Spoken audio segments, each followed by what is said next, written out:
Hello, 7th graders. This is Mr. Alley with another A+Social Studies production, looking at what is the difference between primary and secondary sources.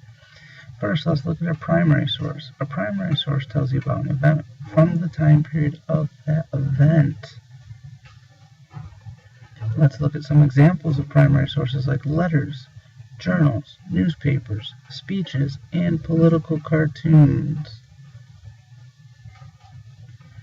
Now let's look at secondary sources. Secondary sources tell you about an event but from a time period after that event took place. Lots of times secondary sources use primary sources as evidence to try to prove their point.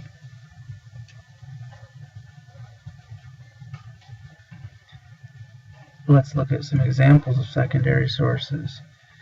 Examples of secondary sources include textbooks, magazines, and encyclopedias.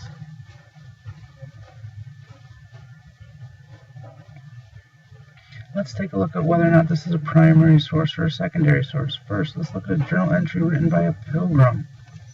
This is going to be a primary source. Why? Because this journal entry is written from that time period. Now let's take a look at a DBQ essay from the Civil War written by a 7th grader. This is going to be a secondary source. Simply put, that 7th grader did not live during the Civil War.